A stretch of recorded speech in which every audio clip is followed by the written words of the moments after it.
Hey, welcome to the Cam Otis Show. On this episode, we're joined by Teresa Huff. Teresa is a nonprofit grant strategist and the host of the Writing Simplified podcast. Teresa tells us about her TEDx talk and why it's so important for nonprofits to be thinking about the return on impact for their grants, and why they should be taking small steps to build consistent momentum instead of trying to jump straight to that $1 million grant. Why did nonprofits get stuck in that feast and famine mentality? How does the scarcity mindset hurt the impact that nonprofits are fighting for? And what could your nonprofit do to make a bigger impact? Teresa, Otis, and I dive into all of this and much more in this fun and informative episode. Quick reminder to rate, review, and subscribe to the show wherever you're listening. You can also find the full videos of our show on our YouTube page. And if you learned something from Teresa, Otis, or me in our conversation, make sure to share the episode with someone else so they can learn it too. This episode is brought to you by Tribe and Purpose. The transition from college to that first career is a difficult one, and it's even harder when you lose your sense of identity. If you're an athlete who just hung up the cleats, it's hard to go from being a rugby player to being Joe in accounting. We created Next is Best to help retired college athletes use their skills to create an impact through entrepreneurship. Next is Best by Know Your Tribe will help to smoothen that rough transition by helping you establish a clear sense of purpose, an actionable path to success, and the tools you need to manage your life. Your 20s are a confusing and chaotic time. Next is Best gives you the tools that you need to make sense of the chaos and make this next chapter of your life the best one yet. You can learn more about Next is Best by Know Your Tribe at findyourpurpose.coach. And now, here's Cam and Otis with the show. Hey, welcome to the Cam and Otis Show. In this episode, Teresa Huff, grant writing extraordinaire and TEDx veteran, stage talker, is joining us. Hey, Teresa, how y'all doing? Hey, good, thanks. Great to be here. Yeah, great to have you. And I'm gonna jump on the first thing that's on the top of the stove, and that is TEDx. So tell us right off the bat. You just did that in Wilmington, Delaware. Yes. For those of y'all who don't know where that is, it's near Philadelphia. So out in Wilmington, and how was that? How was the experience? You know, it was a tremendous experience, and I'm so thankful that I did it, and I'm grateful for the opportunity. It's not something that was ever on my bucket list whatsoever, but now I can check it off, and I'm so glad I did. And, you know, while it was about getting the message out about grants and the usefulness of them and the actual purpose for grants, I was really the most surprised at how much it transformed me personally and how much it grew and stretched me as a person, just to really think through and refine my viewpoints, owning and stepping into the space of, okay, I need to do this. It's not about me anymore. It's about a much bigger purpose. So that was the most surprising and rewarding part, I think, just being able to give it as a gift. That's awesome. That's awesome. And I'm resisting the urge to put the coaching hat on and keep the host hat on. I welcome both. I got to know, and I want you to share with us what's the title and what was the theme. I almost said thesis, and Camden would have corrected me. What was the theme of the talk? The title is The Real ROI of Grant Writing. And that stems from, I have heard so many people say, oh, just get a grant for that. And they tell nonprofits, can't you just get grant money? I'm sure it's out there. And, you know, if you've ever trained for a marathon, you know you don't run a marathon overnight. It takes a long time of preparation and the right kind of preparation consistently. And so I share my ROI framework, which in the business world, we know that's a return on investment, but in the nonprofit world, they're not going to get their money back. So it's more of a return on impact. Where can we make the most impact? And so by building the ROI, the relevance, the optimization, and the interactions, that's what will truly lead to a return on impact. But it takes that long-term focus and consistency. It's not going to stem from just getting a grant. It's preparation. So then you're positioned well to be able to get grants. Talking about grants and getting ready for this episode, it took me back to one of my first entrepreneurial adventures out of college. Was with a nonprofit turning over old buildings into indoor farms. And one of the things that was really funny during that, and would be a red flag as we talk about leadership lessons with my CEO there, was trying to get me to go learn grant writing so that we could access these types of funds, start to do those projects, these things. And one thought that I had in, preparation for this episode, and I'm really interested to hear what you think, Teresa, is when we think about grants, one of the things for me with that, very small nonprofit, just three of us working there in, a small town in Arizona, is they were like, okay, well, Camden, you're the college kid, go learn how to write grants. And it made me think about how the barrier to entry that it kind of creates for smaller nonprofits. And, does that really, hurt some innovation by favoring these huge nonprofits, national nonprofits, rather than these smaller ones? Or would you say, it's a necessary gatekeeping to prevent, illegitimate nonprofits from taking a bunch of money and, burning it somewhere, or shipping it off to some island somewhere, or whatever that is? I just kind of want to get your take on that, because from the business side of being in one of those small nonprofits, I was like, gosh, I would love to have some of those agricultural grants that are out there.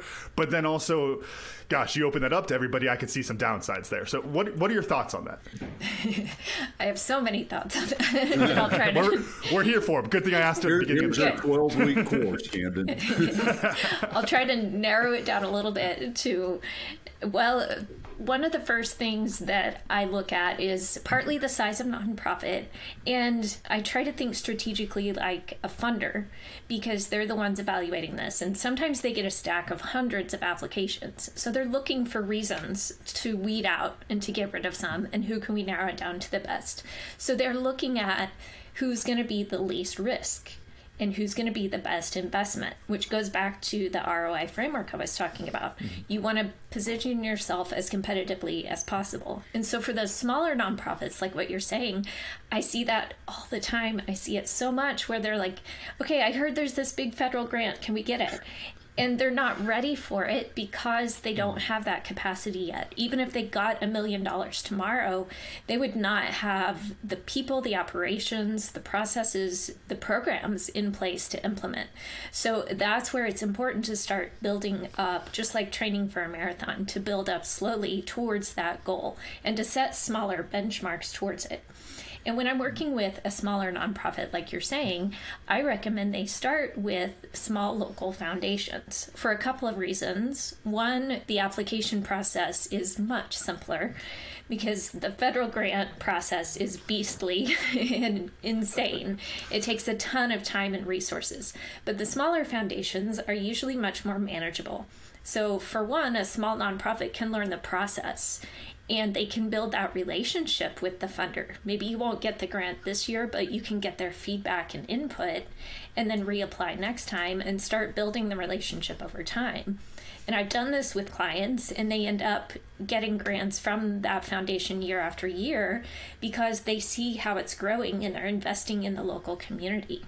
So maybe the grants aren't as large, but they're consistent over time, and you're building your network of supporters, of people who will recommend you. I mean, nonprofits talk amongst themselves and grant funders talk. And so then once you've done that, you can leverage that to go after bigger and bigger grants and do it in stair steps. Instead of trying to jump across the Grand Canyon all at once, you can help build your muscles on bigger and bigger grants. And plus, it allows your team just to learn the process. Whether or not you win a grant, the stakes aren't so high. So then you can learn, how do we put together our messaging? How do we explain our impact? How do we outline our program and goals and go through that process? And then you can grow from there. And a lot of people have the misconception that, ooh, we shouldn't talk about our other grants or they'll think we don't need this money. When actually that couldn't be more true. If you've got 2 or 3 people investing in you and think you're worthwhile, that's going to attract more because they'll see, oh, they're supporting them. They got a grant from there. Okay, maybe this is a legit nonprofit. So even by starting small, that helps build the foundation of credibility so you can leverage that and grow from there. How do you help them your client, I'll just use that term, I guess that's what you use, right? Sure, a nonprofit, a client. Yeah, the nonprofit organization. How do you help them, level set their expectations so that, they're not coming in and going, all right, well, we're hiring Teresa, so guess what, fellas? Woo, we're gonna save all the sea turtles in the world with this grant that Teresa's gonna get us. Right. It'll be a $10 million grant. Setting expectations is huge, and it's so important. And a lot of grant writers new to the space don't understand the importance of that, and they set themselves and the nonprofit up for failure. So I start working with the nonprofit to go through their grant readiness to see and take inventory of how grant ready are you, where are the gaps that we need to work on, so that you can be in a better position for future applications. And then understanding that it's a process of growing and leveraging those for other funds. And like, for example, they need to have multiple sources of funding in place. It's like a pie. Grants are a small piece of the pie. They can't be the whole pie. And sometimes it takes a lot of education, not just like maybe the director gets it, but sometimes a couple board members don't get it. And they don't understand that we need to go through this whole process and have other fundraising strategies as well as grants. And then they can work together. So sometimes it comes down to education and setting those clear expectations up front, and also understanding that, okay, these first couple smaller grants, smaller stakes, we're going to learn the process. If we don't get those, we can reapply or look for others, but we're going to work with the funder, we're going to get their input, and we're going to position it as competitively as possible, but so that they understand right now, early on, we're just trying to level out, like you said, and just establish the groundwork. So then that helps. And then if we get a grant, like, okay, that's awesome. Let's keep moving. How do you help? Go ahead. Cam. Oh, you got it. All right. So do you have like a sweet spot of types, not necessarily size, because I think we already established size really, but you can talk more about that too. But the type of nonprofit, like is it well, the only thing that's popping in my head is veteran focused and church. I know those are pretty broad subjects, but is there like an industry or saving the turtles is where you're like, that's my sweet grant writing spot or whatever? Well, it's interesting you asked that, because used to my sweet spot for the actual grant writing was really anything to do with kids and families. And in the last few years, it's kind of shifted to be more strategic advising for nonprofits, and then I'm building a team to help with some of the actual grant writing. But the sweet spot now is more like the nonprofit has grown as far as they can on their own, and they just don't know how to get to the next level. They don't know how to break into grants. They've made some progress, but they're just kind of stuck. And that's where I like to step in and say, okay, how can we help you level up to the next step and the next stage? And so that has also opened up a lot more types of nonprofits that I've worked with. I've got a couple of international faith-based nonprofits, and then an education nonprofit that helps the whole region, and another couple of tech nonprofits, which I never would have thought to work with, but the strategies and the process applies to the same type of thing. So it's more about, are they to the point where they're stuck, but also are they teachable and willing to take action on what we work on together? Because some, you can tell someone all day, here's the outline that works and here's what you need to do, and they walk away and don't do it. But I've worked with clients who are on fire. They're like, I want to do this well. We need to serve this mission. I just don't know how. And that's where they're like, when they're ready and you work with them, it's like they can just go like wildfire on their impact because they're willing to take action. How do you differentiate that? Because you said something in the business world. See, Camden, you lost your turn now. Fire away. I'll take them both. Business world, it's fairly easy, right? I mean, you say, hey, yeah, I work with small businesses that, from 1 million in revenue to 10 million in revenue, and you can narrow it down a little bit more. But with nonprofits, that's not really a good differentiator. So how do you differentiate that, particularly with the strategic breakthrough, making more impact? Mm-hmm. Yeah, and for a while when I was grant writing, I did look for a certain, like maybe 300,000 up to $1 million type of budget, because they probably didn't have a grant writer on staff and they could contract out. They had enough budget and were ready for me to step in and help with that. But as far as the strategic piece goes, it's more like sometimes you just need a different perspective or an extra set of eyes on your stuff. Like everything is there, but you've looked at it so long, you just don't even know what you have anymore.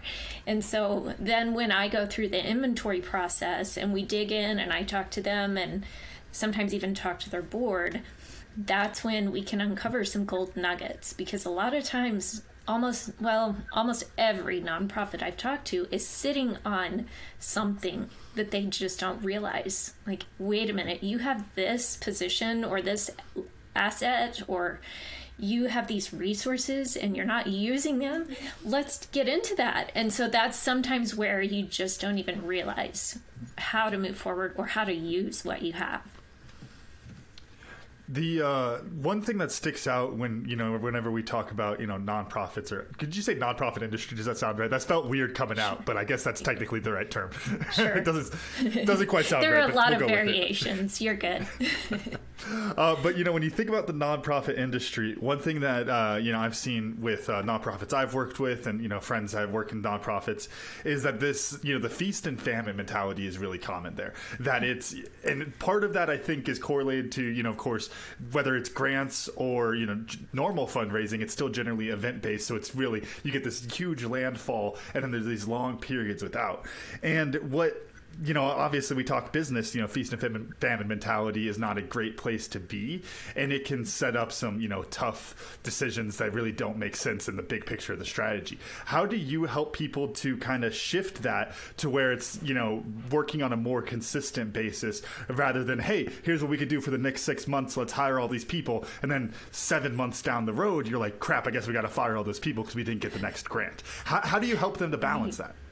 Yeah, and I'm glad you asked that, because in the beginning I didn't really understand that either. And personally, with my own grant writing business, trying to figure out, for a while it was feast or famine. Like, I have all these grants to write, they're due at once, and then nothing for a while.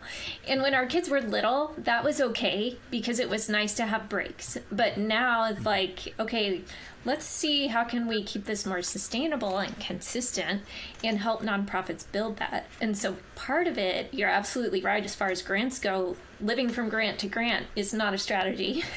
And the same with event fundraisers, that's exhausting and it wears out your team, because then you're always scrambling and planning the next event just to survive and keep your head above water.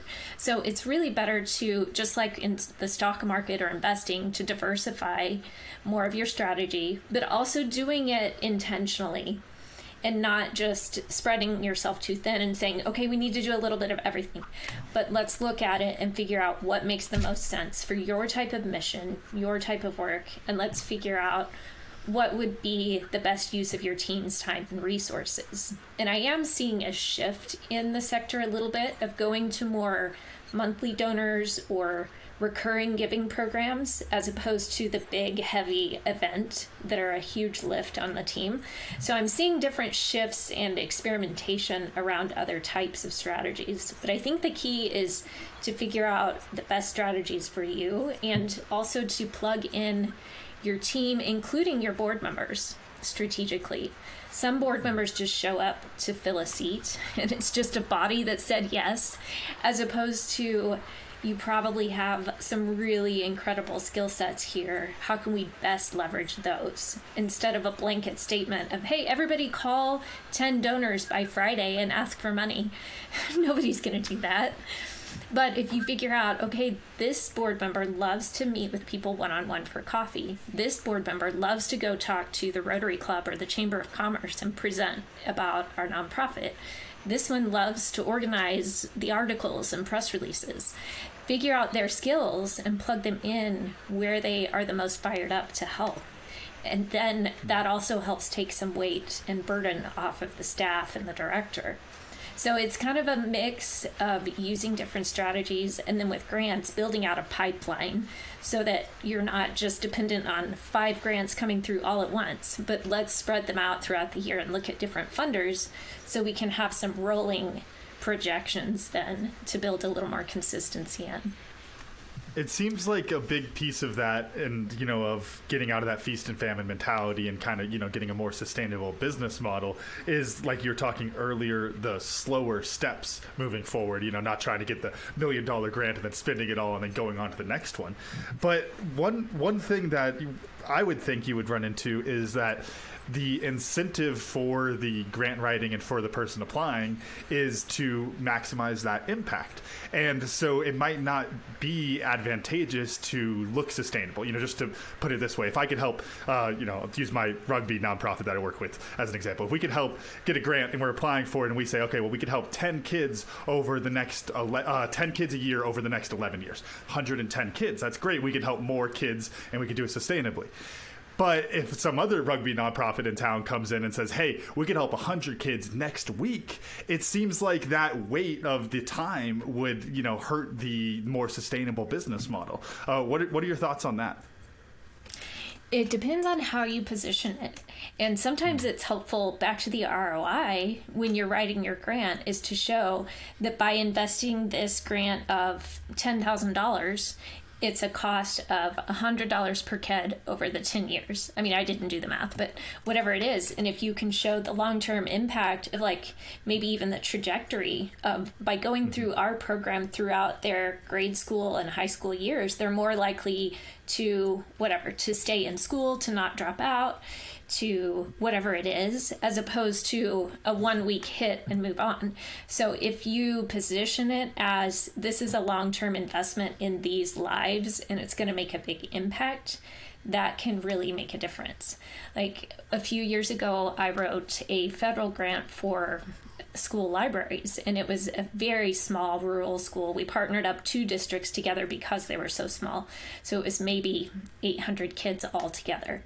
And I mean, being a federal grant, you had the biggest districts in the nation applying with thousands of kids.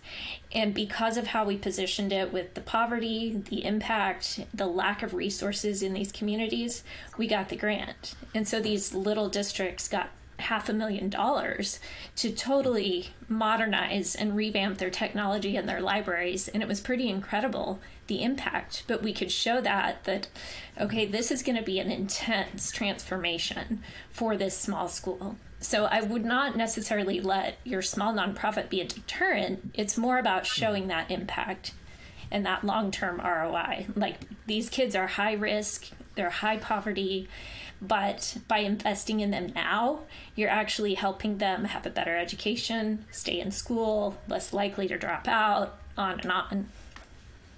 How do you mentioned something, and Camden kind of danced around it too, but I want to hit it on it directly, is how do you handle, and I find it ironic too, so I'll back up a couple of steps and say that I find it very ironic that most nonprofits, they have an abundance feeling in giving, right?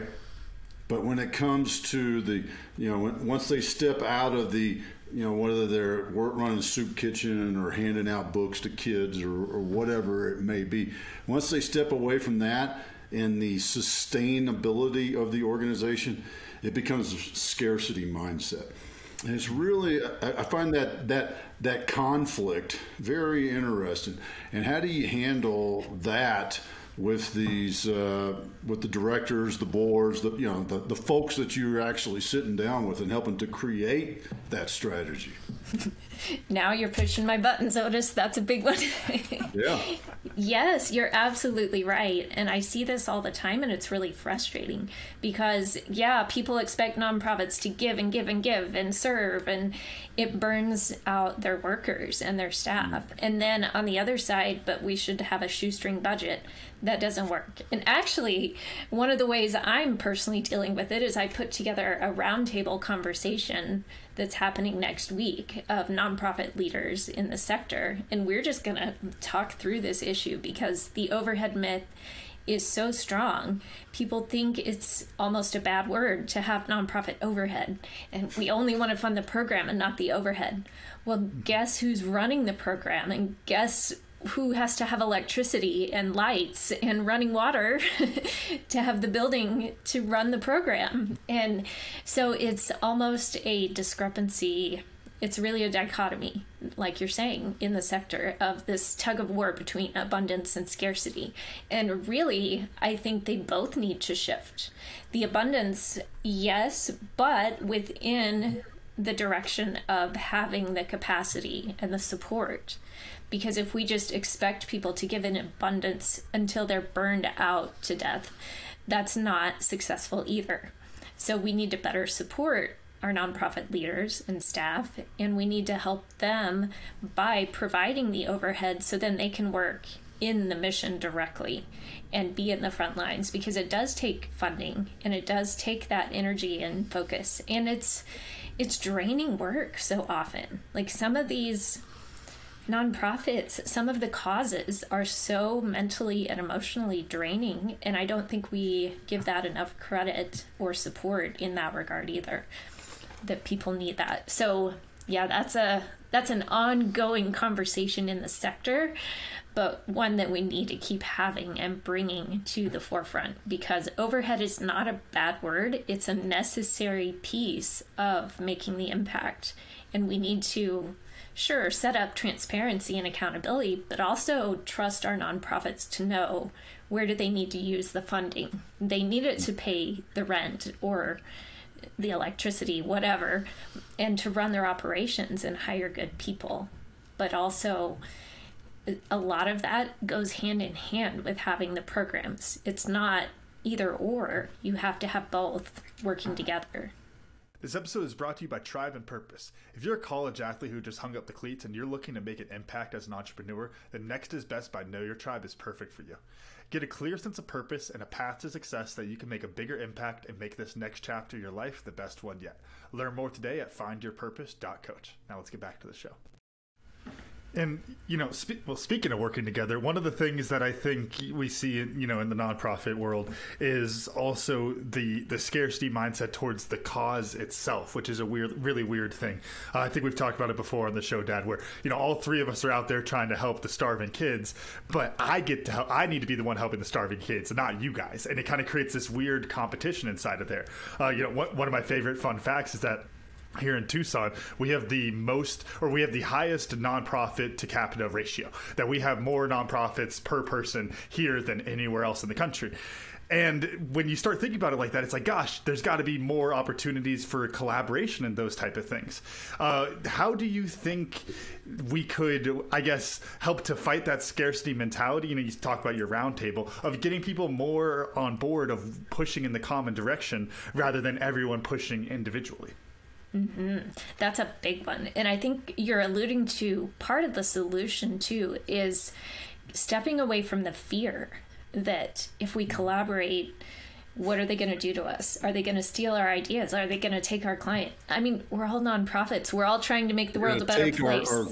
Our big fund, our big funder, not necessarily the grant, but whatever it is. Bob, who writes a check, is all of a sudden going to write it to them. Yeah, exactly. How about collaborate instead? I mean, the same in the business world. If we treat each other with, oh no, I can't trust them, or be smart and be discerning, but let's collaborate. And I mean, some of my so-called competitors in the grant writing world, we've collaborated on podcasts, on projects, on things. It's like, different people are gonna appeal to different audiences, and that's totally fine, even if we're doing the same thing. So stepping out of that fear and realizing we're all on the same team. And so it's time to act like it. It's time to come together and work together as if we are on the same team, instead of pulling and spreading resources so thin. And I often see this too when people want to start a brand new nonprofit, because there's some burden on their heart, some mission that they just feel compelled to help solve, which is wonderful. But before they do that, nonprofits are really a long, long marathon, like we've said. And so they need to evaluate what's already happening in the community, what services are already there. Is there something I need to help expand and pool our efforts instead of duplicating something that already exists or competing against something that's already happening? So maybe there's a way to partner with someone, or even if nonprofits can collaborate on projects, sometimes that can be much more useful. But we have to go back upstream and get to the root of that fear and scarcity to be able to understand that, oh, okay, this could actually work well if we collaborate and pool our resources and then expand much more quickly together. And this leads me to a leadership question, because my works with various nonprofits and things I've done in the past.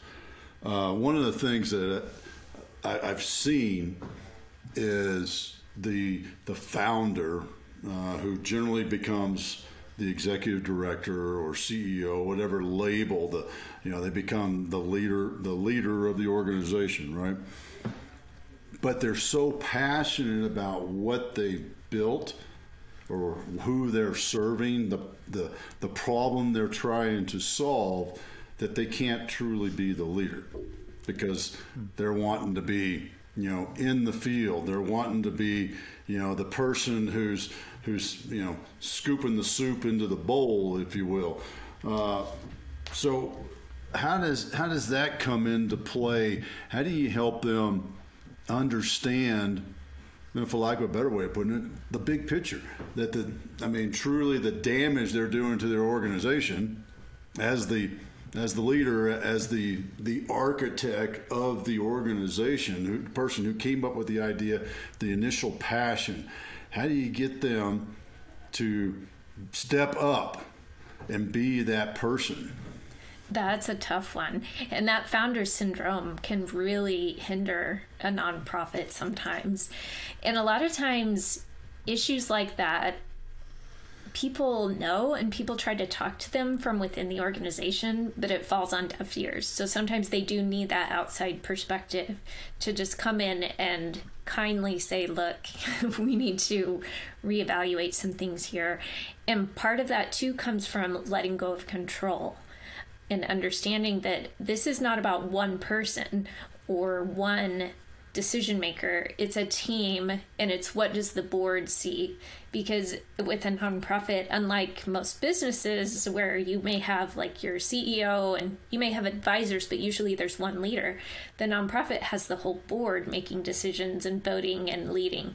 So it can be really tough for that transition. And that's a very common growing pain for that founder to be willing to step aside. Sometimes that comes from training or coming up with a plan to understand that, then also working together as a team on a strategic plan of where do we see this going? Where do we want this to go? What's our big vision as a team, and how can we get there? Sometimes that may mean needing to phase the founder out. Other times it may mean the founder needs to take a different role or understand I've got to let go of some things and I've got to let people help and realizing, do we want this to stay stagnant, which it's eventually going to fizzle out? Or do we want this to grow and thrive? And if we want it to grow, we have to let it, like with your kids, you can't keep them at home under your wing their whole lives. We have to let them grow and try things on their own. So it's the same way that founder has to be willing to let go. And that can be a tough process. And it's really just like in the business world, of course, that it's like as a person you have your own skill set, and there's different types of CEOs in the business world. And I would venture to say that it's the same in the nonprofit world, that you could have the person who comes in and they're the manager, who once the business is established, they can make things run more smoothly and get more effective in that way. But then you're also going to have so many people who wind up as essentially you're the serial entrepreneur, but you're just the founder every time. And I think that so many people get so wrapped around that, and they don't want to let go, like you're saying with the kids, they don't want to let go. They don't want to let that growth happen. And it's just that perspective switch of, look, you were good at that and you did an amazing thing by getting it this far. To pat yourself on the back and then go on to the next one and find another way to make an impact. Because if you're the person who could get, like we were talking about, it's a marathon. If you could get through that first, how long is a marathon? 32 miles, something like that. If you could get through that first 5 miles and you're the best. Whoa, time out. Longer than I run, miles? I know that. Oh my God. Is it 32? History, 26.2. Oh my gosh. All right. Okay. Unless you're in a super marathon, and that's a whole different story. Radio land. This is the disappointment face. Oh no. Uh-oh. Go to our YouTube to see the disappointment face, I guess. Yes. But I was giving them some bonus credit. They ran an extra 6 miles for me. Okay. That's what marathons are down here in Tucson. We just like to work a little harder, okay? Right. But anyway, so with that 26.2 miles, if you're the person who's great in that first 5, then you should build on top of that because that's your skill set, and then finding someone else who's better in the maintenance route as things go on. Do you find that it's just the attachment to the project themselves that gets people stuck there, or do you think there's something else going on mentally? It depends on the situation. Sometimes it is the project itself. Sometimes it's a control or a trust thing. They want to hold on to everything and control all the workings, and nobody can do it as well as me. Just like with growing pains in a business, nobody can do it like me, and I don't want to hire out, or what would I hire? And sometimes it's not knowing or not having good processes and systems in place to even know what to hand off. And if you're a mess and you're just passing your mess downstream, it creates a bigger and bigger mess. But if you get things organized and you realize, okay, we can have this section and hand this off, we can have our bookkeeping and hand it off, and one person doesn't have to do it all. So sometimes it comes from more of just helping them untangle the big ball of yarn and realizing, okay, which pieces would make sense to stay in the core leadership, and which pieces do they not need to have on their plate anymore to free up their time for the higher level relationship building things. That gives me an idea of something that I think in businesses and nonprofits, and I want to get both y'all's input on this, that would be really effective. We started off talking about the TEDx, and Teresa, you were saying that as you went through, you learned so much about the grant writing and about yourself as you went through that process. I heard it put once that even if you don't want to sell a book, you should take all your thoughts and write them, because it's the best way to sharpen your thoughts and to work out ideas and those type of things. Should businesses and nonprofits be running fire drills once a year where you go, okay, hey, we're selling the business, and you try to write out how you would go about it? Because even if you're not going to sell it, it gives you a new perspective on it. I mean, Dad, I guess I'll throw it over to you first. Leadership wise, what do you think of that idea? It's a methodology, but in a sense, that's what you're doing when you sit down as either as the leader or as the, one of my clients refers to the leadership team as the SLT, the senior leadership team. And you sit down as that team and put together the vision that you're going to create. Then you're doing the same thing. And each year you should do that. And not just for the, what am we doing in the next 12 months, but what are we doing in the next 60 months? And then adjust that each year. Because you have the outcome, but you always adjust the plan. And you know what? Based on the data you collect, you may have to adjust the outcome too. But it's that sort of a thing. So it's not necessarily, all right, dress rehearsal for Otis exiting Tribe and Purpose and selling the business. And, because then everybody goes, what do you mean you're selling the business? Right? I mean, that's what happens, right? So doing the vision is the same thing. You know, I want to push back just a little on that, because I think the problem you run to with the vision, it's that you're going to block off some of those, you know, your bias towards the business growth is going to block off some of the negative things. Because I would almost look at the business fire drill like we've talked, the pre-mortem. Yes, I'm already branding it business fire drill. But, you know, it's like when you talk about a pre-mortem and why pre-mortems are so effective, because you intentionally pull out the negative side of things. So I would say that mindset switch is important for that. Teresa, do you think that's something that could be effective for some of these nonprofit leaders to get that extra piece of perspective? Or what do you think you would change for the nonprofit side of things? I think it could be very useful if it's contained, because what I've seen for some people is that could turn into a lot of busy work that feels good and feels busy, but it doesn't actually move the needle or get them anywhere. Like, you could spend all day tweaking and refining and getting the perfect processes and procedures in place when really maybe you haven't started serving clients yet, and you don't know when they walk through our door what's going to be the best flow and the best way to serve them. So some of that is a work in progress that is important to continue iterating on, but sometimes we do need to set aside deliberate time to say, okay, let's review these systems. What would we do? This part's a hot mess, and we need to sit down and figure out a checklist, because our people are confused. They keep doing the same tasks over and over and over, and it's all mixed up. So that's a clue that, okay, we need to take some time and dedicate to getting this in order. So I think it goes hand in hand. It's important not to create busy work that feels good but doesn't do anything. But also, I have seen nonprofits that haven't set aside time to do that when really they should. And when they do, then they're able to start offloading some of the processes or figuring out who's doing what, and it's much more streamlined and smooth. So what's a lesson in the grant writing space that you know, somebody could listen to the show today, could put in their pocket and go forward with? I would say one of the biggest things stems back to my TEDx talk of grants are much more than about a transaction or getting a few dollars. It's about building a long-term relationship and strategy, and there's a person on the other side of everything we do. So we're building relationships with the people. Even if it's a grant, it's still with people. It's with a foundation of people or a group or a grant maker or whoever is issuing it. And it's much more about building the long-term mindset and relationships around that. And that's how it'll be stronger. It's not a drop and run. It's building the long-term capacity and network to really help the nonprofit thrive. It's a long-term mindset, just like with planting a garden. It doesn't happen overnight, but if you take good care of it and cultivate and tend it, then you'll have your harvest. Yeah, I tell you, that's one of the lessons when I think back to my time as the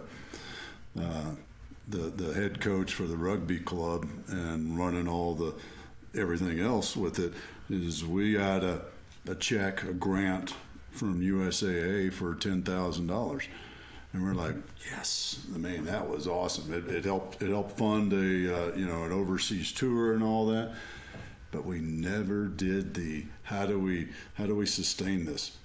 You know, we had a personal relationship with the approver, but when the approver got promoted, then guess what? Next year it didn't come around. Mm-hmm. We didn't get that nice hefty check of $10,000 to help fund travel and all those other things, because we didn't do what you said. And that's one of the things when I was working in another nonprofit, I remember being so critical, because this is something I think folks forget about also as far as grants go, is they don't realize there's ties to them. There's requirements, you know. Right. And I want to throw this as a question to you. What is the most unique requirement that you've run across in a grant? You know, one that no, you don't necessarily have to have, won it for your client, but that weird thing, like how many spotted shells are there that the sea turtles are laying? I don't know. Whatever. Yeah. Well, this was more of an application requirement, and it's the only one I've had like this.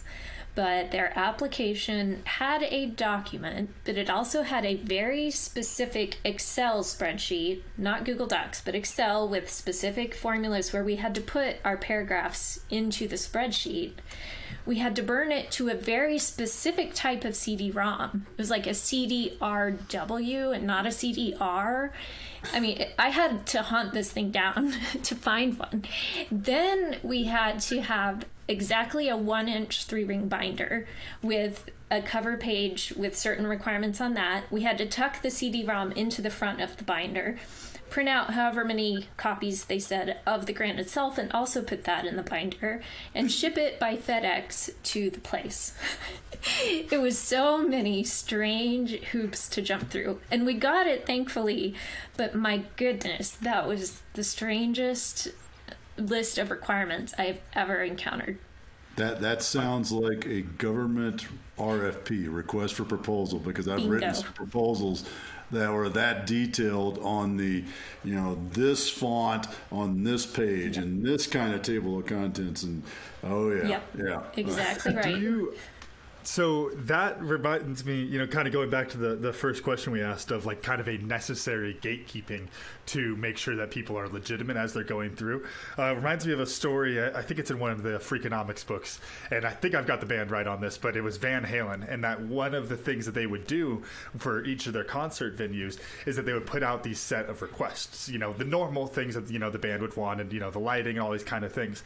But one of the things that was in there was, if I remember right, it was something to do with Skittles. And it was like, we need a bowl of Skittles and there can't be any yellow Skittles.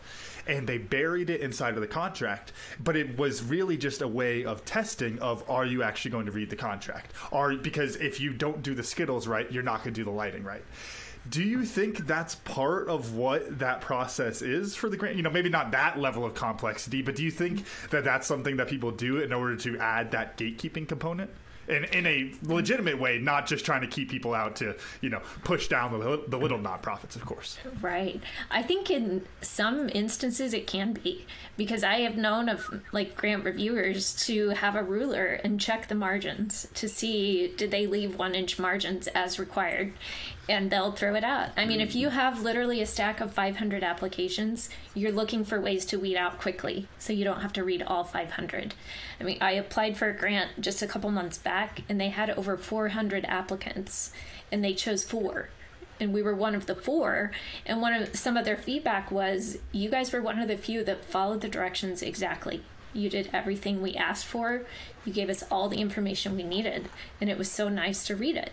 So, I mean, it's not rocket science, but a lot of people just skim over and don't do it. They don't take out the yellow Skittles, which I'm a big fan because I don't love yellow Skittles either.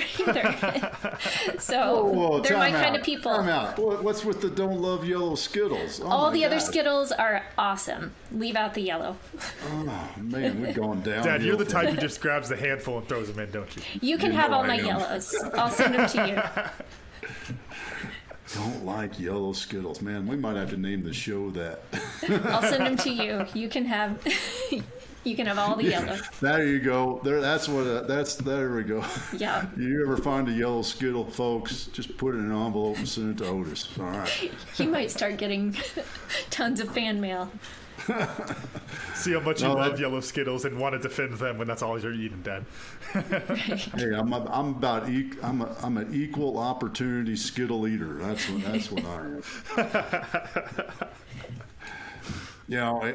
And with that, and thinking about what I learned, I knew which Skittles I like. The ones that are in my hand going into my mouth. I'm not prejudiced on Skittles. But I'm gonna go back to something you said like in the first couple of minutes of the show, because I thought this was great. And I was gonna when I was talking about my coaching hat, I really wanted to put my coaching hat on and dive into this, but I didn't.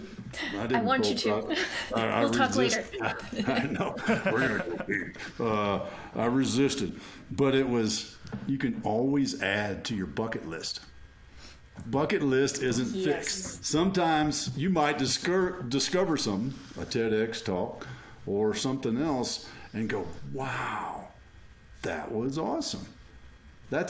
I'm glad I did. What a life experience that was. Whether it's one of my hunting partners riding mules down to the bottom of the Grand Canyon, a life experience that wasn't his. It was his wife's bucket list, but he added it to his bucket list too.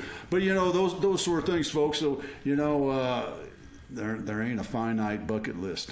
You can always add to it, even after you've done it, and go, wow, what a life experience. So that's what I learned today. Camden, how about you? What'd you learn? That I need to brush up on my Greek history because a marathon is 26.2 miles, not 32. I apologize to all the marathon runners out there who I offended by giving them extra credit, but not to the half marathon runners, because I don't think that's quite the same accomplishment. You got to do the whole thing. You know how long a half marathon is? Well, probably 13.1, unless they do some weird math on it. Yep, 13.1. Okay. So that's what you learned? That's what I learned. I'm being genuine. Right. I did not have that number. So now I got it. You want me to write it on the wall so I don't mess that up again? Yeah, please do. Wow, Teresa, all that talk about you? grants, and he learned how long a marathon is. Teresa, what'd you learn today? Wow, I wish I had been thinking about this all along, or you told me in the beginning. No, I think partly what you said, Otis, about pulling in the leadership and bringing in the leaders alongside as you're going through the process and just helping them be a part of that process. Sometimes it means educating or coaching or encouraging, whatever that may be. But I think what you said about that, and we may need to put on the coaching hat, or other times it's the counselor hat or the tough guy hat, whatever it is, they may need that from us. But that leadership development goes hand in hand with the organizational development. Oh yeah, so true. Teresa, how do folks learn more about your grant writing program? Find your TEDx talk, which foot stomper there, folks. Y'all jump on YouTube and check it out. Tell us how they connect with you and find more about what you got going on. Sure. And your show. Don't forget about your show. Right, my podcast. Yeah, which you'll be on pretty soon, very soon. TeresaHuff.com is my website, and my courses and podcast are linked there. The podcast is Writing Simplified, and it's on all the players, so you can search for that. And then the TEDx talk, just look for me on YouTube, and it'll pop up. So yeah. And I'm on LinkedIn quite a bit. So if you want to connect with me over there, I love hearing who's on the other side of the speaker and listening to the podcast and hearing your stories out there. So feel free to shoot me a message. And that's Teresa Huff, and that's Huff is how she spells her last name. Right. So and Teresa, it's thank you so much. Teresa, although I do have the domain name in both spellings because people misspell it all the time. So whatever, just type it in, you'll get to me. Good move. Thank you so much for your time today. It's been a pleasure having you. Thank you. It's been an honor to talk to both of you. All right, Camden, run us out, please. All right. Thank you all for listening to the Cam Otis Show, and a special thanks to our guest, Teresa Huff, for joining us today. If you enjoyed today's episode, make sure to pass it along to someone else so they can enjoy it too. Follow the Cam Otis Show on Facebook and Instagram. Full videos of our show are available on our YouTube page, and the full archive of our episodes is available at www.camandotisshow.com. Thanks again, and we'll see y'all next time.